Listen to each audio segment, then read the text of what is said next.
അസ്സലാമു അലൈക്കും വറഹ്മത്തുള്ളാഹി വബറകാതുഹു.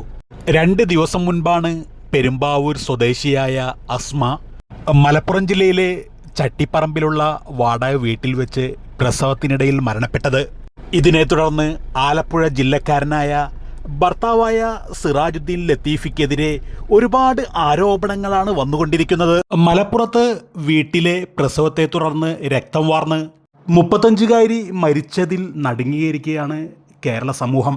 പെരുമ്പാവൂർ സ്വദേശിനി അസ്മയുടെ മരണത്തിൽ ഭർത്താവ് സിറാജുദ്ദീന്റെ ക്രൂരത തുറന്നു പറഞ്ഞ് യുവതിയുടെ ബന്ധുക്കളും നാട്ടുകാരും രംഗത്ത് വന്നിരിക്കുകയാണ്. പ്രസവ വേദന കൊണ്ട് പുളഞ്ഞിട്ടും യുവതിയെ ആശുപത്രിയിൽ എത്തിച്ചില്ലെന്നും ഗുരുതരാവസ്ഥയിലായിട്ടും നോക്കി നിന്നു എന്നുമാണ് ബന്ധുക്കളുടെ ആരോപണം.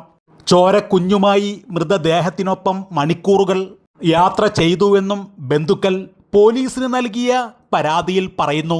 സംഭവത്തിന് പിന്നാലെ നാട്ടുകാർ കയ്യേറ്റം ചെയ്തതിനെ തുടർന്ന് സിറാജുദ്ദീൻ പെരുമ്പാവൂർ ആശുപത്രിയിൽ ചികിത്സയിലാണുള്ളത്. പെരുമ്പാവൂർ സ്വദേശിനി അസ്മ അന്ധവിശ്വാസത്തിന്റെയും നടുക്കുന്ന ക്രൂരതകളുടെയും ഒടുവിലത്തെ ഇരയാണെന്നാണ് പുറത്ത് വരുന്ന വിവരം. 35 വയസ്സിനിടെ അസ്മയുടെ 5ാമത്തെ പ്രസവമായിരുന്നു ഇത്. അതും ആശുപത്രിയിലല്ല, മലപ്പുറം ചട്ടിപ്പറമ്പിലെ വാടക വീട്ടിൽ. അസ്മ ആശുപത്രിയിൽ പ്രസവിക്കുന്നത് ഭർത്താവായ സിറാജുദ്ദീൻ ലത്തീഫിക്ക് തീരെ താല്പര്യമുണ്ടായിരുന്നില്ല. അസ്മയുടെ ആദ്യ 2 പ്രസവങ്ങൾ ആശുപത്രിയിലായിരുന്നു. 3ാമത്തെയും 4ാമത്തെയും പ്രസവം നടന്നപ്പോൾ പ്രസവവേദന വീട്ടിൽ തന്നെ കടിച്ചമർത്തി. അന്നൊന്നും സിറാജുദ്ദീൻ അനങ്ങിയില്ല. ഒടുവിൽ 5ാം പ്രസവത്തിന് വീട്ടിലെ മുറി തന്നെ ഒരുക്കി സിറാജുദ്ദീൻ. മിനിയാന്ന് ഉച്ചമുതൽ പ്രസവവേദന കൊണ്ട് പുളഞ്ഞ അസ്മയുടെ നിലവിളി സിറാജുദ്ദീൻ അവഗണിച്ചു. വീട്ടിൽ മറ്റു 4 കുട്ടികളും സിറാജുദ്ദീനും മാത്രമായിരുന്നു അപ്പോൾ വീട്ടിൽ. 6 മണിയോടെ 5ാമത്തെ കുഞ്ഞിന് അസ്മ ജന്മം നൽകി. പ്രസവത്തെ തുടർന്ന് രക്തം വാർന്നിട്ടും സിറാജുദ്ദീൻ അനങ്ങിയില്ല. പൊക്കിൽ കൊടി മുറിച്ചുമാറ്റിയ ചോരക്കുഞ്ഞിന് അസ്മയുടെ കൂടെ തന്നെ കിടത്തി. 3 മണിക്കൂറോളം വേദന തിന്ന അസ്മ ഒടുവിൽ മരണത്തിന് കീഴടങ്ങുകയായിരുന്നു. ആ സമയവും വീട്ടിലുണ്ടായിരുന്നത് സിറാജുദ്ദീനും കുട്ടികളും മാത്രമായിരുന്നു. ഒടുവിൽ അസ്മയുടെ ജീവൻ അപകടത്തിലാകുമെന്ന് കണ്ടതോടെ പരിചയക്കാരെ വിളിച്ചു വരുത്തി അസ്മയെ ആംബുലൻസിൽ കയറ്റി പെരുമ്പാവൂരിലേക്ക് തിരിച്ചു.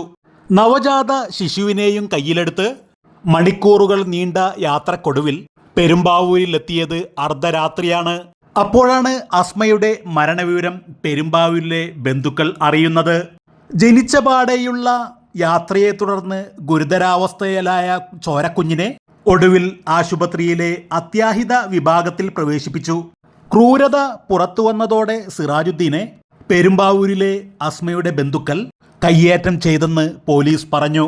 ഇതിനിടെ നാട്ടുകാർ ചോദ്യം ചെയ്യുന്ന വീഡിയോയും സോഷ്യൽ മീഡിയയിൽ വൈറലായിരുന്നു. നിലവിൽ സിറാജുദ്ദീൻ പെരുമ്പാവൂരിലെ ആശുപത്രിയിൽ ചികിത്സയിലാണുള്ളത്. 1.5 വർഷം മുൻപാണ് സിറാജുദ്ദീനും അസ്മയും മലപ്പുറം ജില്ലയിലെ ചട്ടിപ്പറമ്പിൽ വാടക വീട്ടിൽ താമസം ആരംഭിച്ചത്. അയൽവാസികൾക്ക് പോലും സിറാജുദ്ദീനെ അറിയില്ല എന്നാണ് ഇവരുടെ തൊട്ടടുത്തുള്ള അയൽവാസികൾ പറയുന്നത്. സിറാജുദ്ദീൻ അറിയപ്പെടാത്ത ആളാണെങ്കിലും മടവൂർ കാഫില എന്ന യൂട്യൂബ് ചാനൽ കുറെ ആളുകൾക്കറിയാം. 63,000-ഓളം സബ്സ്ക്രൈബേഴ്സ് ഈ ചാനലിലുണ്ട്. ചാനലിലൂടെ മന്ത്രവാദ ചികിത്സകളാണ് ഇദ്ദേഹം നടത്തിപ്പോരുന്നത്. സംഭവത്തിൽ അസ്വാഭാവിക മരണത്തിന് സിറാജുദ്ദീൻ ലത്തീഫിക്കെതിരെ നിലവിൽ പോലീസ് കേസെടുത്തിട്ടുണ്ട്.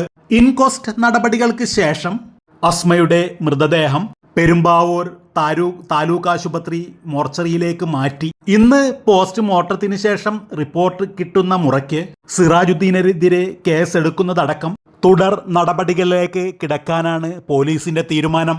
സിറാജുദ്ദീൻ ലത്തീഫിയുടെ യൂട്യൂബ് ചാനലിനെതിരെയും അന്വേഷണം നടക്കുന്നുണ്ട്.